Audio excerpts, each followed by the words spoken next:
and welcome to the Pole Shift News. Guys, I think you're going to really enjoy this video. I think it is going to touch everybody at least at some point along this little upload that I'm going to do. I'm going to try and keep it as brief and to the point as I can, but as you guys know, I never script anything, so we might deviate here and there a little bit, but I'll try and keep it as concise as possible, as I usually try to.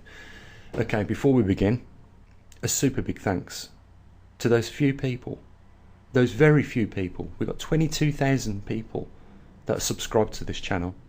That 5,000 of those go to the website every week. We don't earn no revenues on the website. Google won't touch the website for some reason with adverts. I don't know why, but there you go. And you know, we have an observatory. But what I want to talk about is this food chain diagram that I come across today. And at first, you know, guys, I wasn't going to use this, and then I thought, you know what, we can turn it round. And the big thing that I want to talk about today is the attitude that most of us have. And you know, we fail before we even plan to succeed. I'm not going to go into talking about how you win when you plan and you stick to the plan. But all I'm going to talk about is the attitude, right? It requires, right, a certain attitude. If you go into anything in life with the outlook that you can't do it, or it's going to be really hard, you aren't very likely to succeed. You've got to go into it with optimism. You've got to be optimistic that you can achieve what you want to achieve. And you know, it's like a couple of years ago when I set out to build these magnetometers, or at least the TriMag system. I realised very early on I couldn't afford to pay a company to design it for me. I didn't quite know what I wanted anyhow. I just knew that it had to track the magnetic North Pole. And you know, I spent 2 years actually designing, developing it, trying different components, and then, you know, in the end, 2 years later, after sitting there many times just looking blankly at the screen thinking I couldn't do it, I found a way to actually do it. You know, we are facing some serious things in our lives, guys, and you know, it all comes down to pretty much what we're looking at on this screen right now, this energy chart and this food chain chart. And you know, what starts off all this life on this planet derives from the sun and its light energy, or its radiation, because without that the vegetation doesn't grow.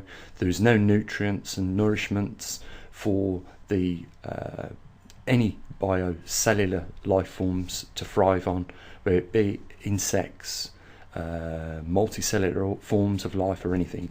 You know, it all starts with the energy coming in to this planet. Now, as you know, there's a low solar output at the moment, a grand solar minimum, which could lead quite easily us back into a glacial period. And you know, there is also a magnetic pole reversal taking place. And you know, again, this puts more water in our atmosphere as a result of cosmic radiation being allowed in freely with a weakened magnetosphere, and it's compiled or compounded with the fact that our sun is in a grand solar minimum, and therefore this in turn is allowing more cosmic radiation in from the outer solar, or into our solar system. So we've got two open doors. First of all, the big one is the heliosphere is shrinking. So there's our first door that's letting all this cosmic radiation in.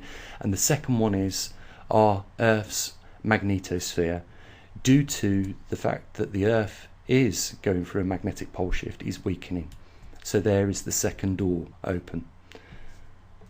So I'll tell you why I didn't want to use this diagram to start with, because to me at first glance it looked like somebody was driving you know, the opinion that all this bio life form converting, you know, those chemical reactions through either decomposing or, you know, just going about its normal lively activity as it should do, would give out heat in every sense. And then you can see just by the word decomposes, that little heat arrow flicking off out. And of course, you know, it seems to me like they was driving global warming. But you see, why I did decide to use this is because it had at the bottom of that pyramid light energy. And, you know, if we have a solar minimum, then it will slow down the reaction of everything else on this planet, as we are already finding out with global crop losses. So you may think you know where I'm going with this video, but I'm going to shock you here, guys, because we're going to change direction of everything here.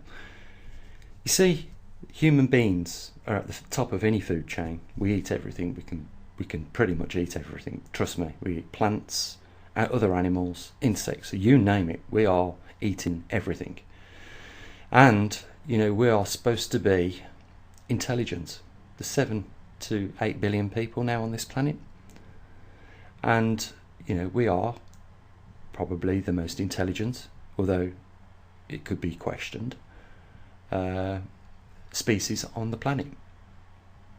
And yet, that does carry responsibilities for everything beneath us, and beneath us in the food chain. And that doesn't mean that just because we classify it as food or we eat it, that we should disrespect it in any way or form. Now, where am I going with this? You know, I've been listening to the radio today, and they've been banging on about, you know, how we are treating the Earth's species, how we're cutting down trees, and, you know, they didn't mention one thing. And I was at parents earlier, and we were having a discussion about it, and I thought, you know what I'm going to do when I get back home later on? I'm going to talk about it with you guys, because I found it really interesting, and I did, as I sometimes do, get on my high horse. And, you know, I think that, you know, it's what biggest problem we face. I'm going to tell you where we're going straight away with this, but we're going to be talking about, you know, these several patches of, you know, large drifting rubbish in our seas that are currently, you know, destroying the oceans, and, you know, a massive food source of ours, as well as, you know, a habitat of millions of creatures that use it. And, you know, it's to me like, you know, with us, no, it's very frustrating. Okay, so I'll just say why I'm frustrated with it. It's because there's a problem that's not being addressed by any country in this world, and it is these oceans of rubbish. And the reason why they won't take action is because they themselves feel that it is not their responsibility, because why should one country around the world, you know, take the bill for the whole of the world's, you know, rubbish that's been put into the sea? But, you know, we have all used the products that are ending up in the ocean. So, you know, to me, it is not a single country's obligation to clean this mess up. And it's not just the country's government's obligation to clean this mess up. It's every one of us on this planet. Now, I know I've put the pole shift aside, and some of you are probably thinking, well, you know what, if the world's going to go through a pole shift in the next few years, then we'll pretty much, you know, the rubbish may as well just carry on being chucked into the sea, because it doesn't matter. Or, you know, if the magnetosphere collapses and we end up looking like Mars, then there'll be no need to worry about this, because it'll just decay as it would do out on Mars over the next 10 million years, because there isn't going to be life on the planet if the magnetosphere collapses. But you can't think so pessimistic as that. We have to have an optimistic outlook with regards to all what we face, and we have to start taking responsibility. And that comes down to, you know, guys, is taking a bit of personal responsibility for it. You know, when we go away on our holidays, I bet you the last thing you would think of doing is having a carrier bag in your hand and just walking along the beach in the morning. You know, just fill that one little carrier bag up of everything that is littering on the beaches that are being washed up. I remember going down to a beach, I'm not going to name where it was because I wouldn't want to embarrass that little town where it was, but I was absolutely shocked at what was being washed up and the quantity of the stuff that was being washed up on the beach. Now, I'm guaranteeing that probably 5 people out of 20,000 people will probably want to do such a thing. But you know, if we all did such a thing, our beaches would look, first of all, immaculate, and we would be taking that stuff that is more likely to be washed back out into the sea, you know, during a more higher tidal period of the month, and you know, carry on destroying you know, the biodiversity in the oceans. I'm just hoping that, you know, you guys make it to the end of this video, because we've got to at some point take responsibility individually for this, and we need to talk to our governments with regards to putting a plan together to tackling the global, Pacific and Atlantic and all the other oceans problems with regards to the rubbish that's in them. You know, to do nothing is absolutely inhumane, irresponsible, and bad stewardship. You know, it is through ourselves, our species alone, that most of this rubbish has ended up in the oceans. And how would you like it, guys, if someone came into your living room and emptied their dustbin on your carpet or on your floor in your living room, and then they continued to do that every day? Because there are millions of species, although we say that they're not intelligent, right, that are having that exact thing happen, because the oceans is its home. That's where it lives, and it isn't just one species, it's millions of species. You know, we've got to start taking responsibility for this. You know, I would happily give my time up if I could get an opportunity to talk to world leaders at one of these events. I don't know, the G20 or, you know, the Davos meetings or something like that. I would happily go there and discuss that we need a plan. You know, we need to build ships that can clear this mess up, bring it back on shore, recycle it, and clean the oceans. Because we've done nothing for the last 50 years but tip our rubbish into them. You know, 8 billion people on this planet, and we're talking about the food cycle, right?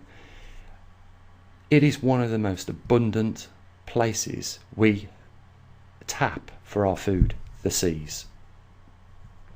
And yet, it is like we are taking a dump on our own dinner plate, literally. You know, some of this stuff, I don't even know how to begin to fathom how we're going to clear it out. I'm just talking about the bigger stuff that's churning its way into smaller little bits and fragments and then smaller molecules. You know, if we don't tackle any of it, it's going to just completely get out of hand, guys. It will completely get out of hand, and we will poison our ocean, and we will poison all the species that are within that ocean. And, you know, we will lose, as a result of that, a lot of the things we enjoy. You know, and I'm not just talking about the food, because a lot of cosmetics that people enjoy come from there. A lot of medicines come from there. The ocean, you know, is rich in chemicals. The sea is that we use in, you know, manufacturing all sorts of things. But more than anything else, we owe it to those species that live in those oceans to do something about it. And the reason why, like I say, is that one single government won't do it is because it is classed as international waters, and something needs to be changed about this.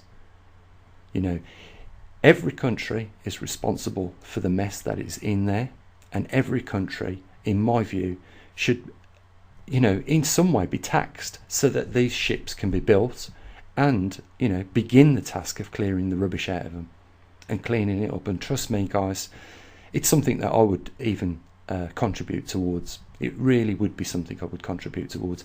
I would happily, if someone wants to, you know, get me in through that front door, I will happily talk to these world leaders and try and get them to do something about it. Because if we continue doing it, we're going to destroy not just our food chain, or one large portion of our food chain. We're going to destroy, you know, a lot more species. We're going to destroy their homes, their habitats, their nurseries. We need to do something about it. This isn't something that just, you know, has to continue. It has to be reversed, and reversed as soon as possible. And we need to change our personal attitudes, because if the governments of this world refuse to do something about it, then we have to, protest about it until they do. I would rather see one of these ships being built than another aircraft carrier, because the aircraft carrier is nothing but, in my view, a waste of money. It might, we don't need any more aircraft carriers in the oceans. What we need is these ships that are floating factories, that are floating recycling factories, that can clean the oceans up and put them back on the thingy. And I'm pretty sure if one country can afford an aircraft carrier, then they can afford to foot the bill for one of these ships. And I think every country should at least own one of these ships and should pay for the crew to run these ships so that they can go out and do that.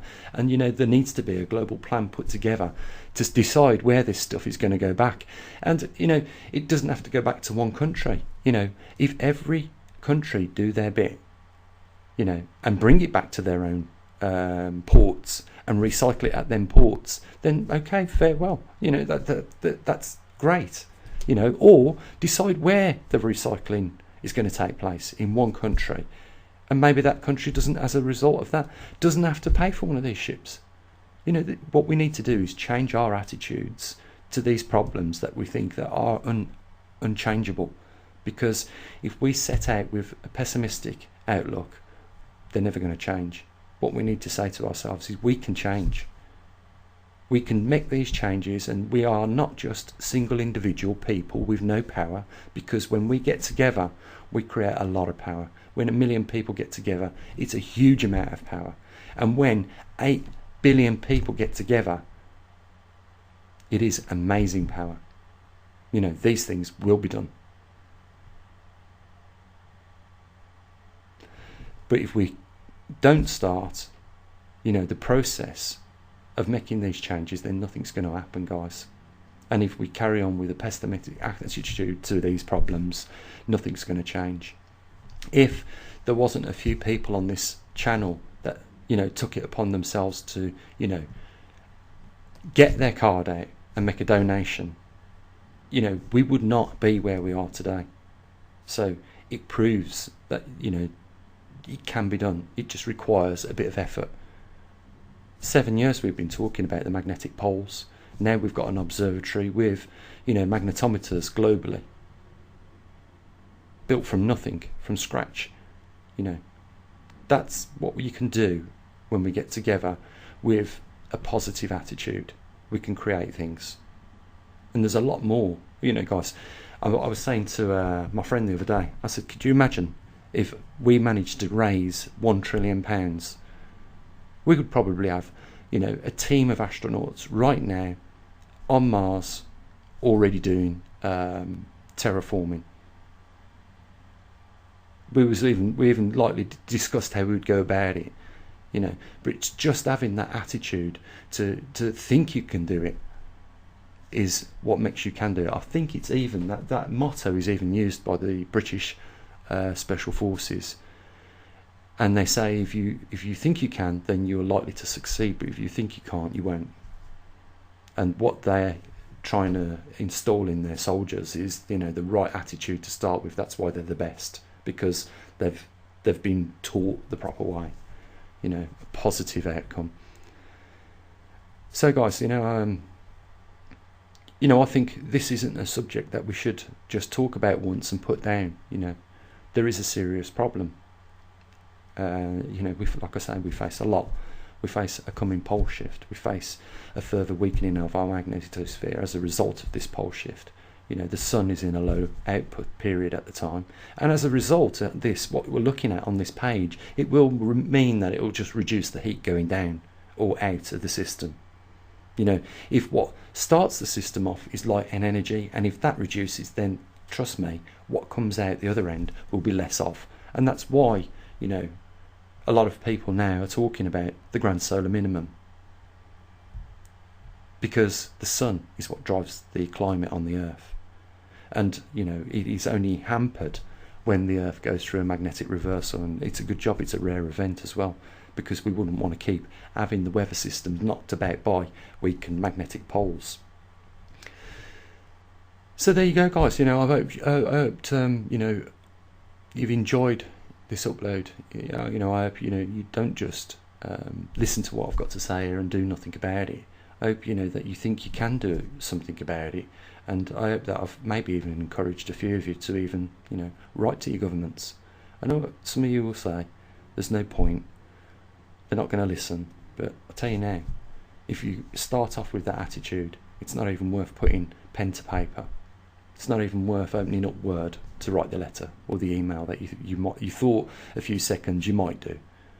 What you've got to do is open Word up and start writing the letter, and then later on find out the email address of that senator, of that prime minister, of that president, or whatever, and you've got to write that letter, and you've got to explain to them why you want these changes made, why you want these ships built that are going to travel around our oceans, clearing them up and recycling that rubbish we've put in there, because we need to start picking up our rubbish, guys. We would not like it tipped in our living rooms. We wouldn't like it tipped in our streets. We wouldn't want it, the country's whole waste dumped in our city. And for that reason, we should do something about what we've done to somebody else's city, albeit another species. This is just the start, of our responsibilities that we are finagling on. I'm going to just go on just a little bit more, because there's another problem that creates these problems, that sets up the circumstances for these things never to be done, never to come to light, and that is the attitudes of businessmen. And I think that this saying should carry probably an imprisonable offence, because it is not only very contagious, because you hear one business person that is successful talking about this, and you're going to hear it in a minute, and then that person that wants to be like that person starts talking about it themselves. And what I'm talking about is, if you want to earn money, son, what you've got to do is you've got to put your conscience in the closet.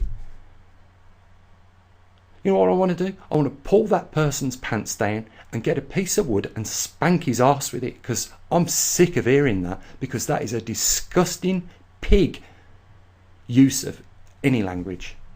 What that says is, turn a blind eye to these problems and I'll fill your pockets full of money. This is the same attitude that they have when they want to run an oil pipeline through a village. And you know what happens to the villagers? I don't need to spell it out. I hate that saying, and I wish it carried an imprisonable punishment for people that use that saying, because you know what? If your conscience tells you that what you're doing is wrong and you're not listening to it, then you're not a very intelligent person. Or if you're prepared to set it aside to fill your pockets full of money, then you have no place on this planet. If you ask me my opinion, I'm just sick of that saying. I'm sick of that attitude. You know what? Put your conscience in the closet, hide it away, turn a blind eye, and you'll make some money. And you'll be happy, because you'll be a spender. You'll be able to consume some more stuff. Don't worry about, the fact that we've just wiped out 10 different species in our act, in earning that paper, that worthless paper. Because you know what? His attitude is probably, oh God, I'm going to go to Dubai, or I'm going to go to this exotic island. I'm going to have, a villa for myself. I'm going to be able to consume all these things. It's just a wrong attitude to have. No human being should even be muttering such words. I know I've ended up having a bit of a rant, guys. So I'm going to leave it here. I'm just sometimes sick of people that have no motivation. They can't be bothered to get out of the chair and do something about the problems in the world, because the attitude is they can't. And the reason they can't is because they've infected other people with that. If I had that attitude 3 years ago, the Trimag would never have been built. These recent magnetometers wouldn't have gone around the world. The only reason that they have is because I said to myself, I can do this. I'll do it on my own if I have to. That's how you succeed. Guys, if you want to help support our observatory, if you want to set up that meeting with me, get me in the G20 or something, you know, and you want to invest your time doing that, guys, I'll do a PowerPoint presentation, everything I need to do, and I'll go in there and I will sell it to these world leaders, because they need to listen to people on this matter. You know, it's not like we can't do something about this, because we have every resource on this planet to do something about it. We just need to encourage them to do it and start doing it. You know, the fact we cannot just allow them to say it's in international waters anymore, and our country is not going to bear the benefit, the problem of funding this operation. You know, it's no longer the case. Every country has access to these oceans. You know, every country manufactures the stuff that mostly goes into these oceans, and therefore every country should be taxed in some way to put it right. You know, I don't care if it means I've got to pay more taxes personally. I want to see this happen, and it should be for non-profit as well. Yeah, people that have obviously got to be paid to work on these ships, but it should be all done for non-profit. Why I'm saying that is because I don't want some fat cat, right, thinking that this is a great opportunity to exploit the taxpayer. No. What we don't want is somebody running this with that attitude to start with. Anyhow, guys, you know what? I think we need to talk about it more. I think we need to probably look at ways we can drive this to the end to get something done about it. And you know, with that, I'll say what I usually do. You know, some links down there if you want to support the observatory. I'll say what I usually do. As always, bye for now.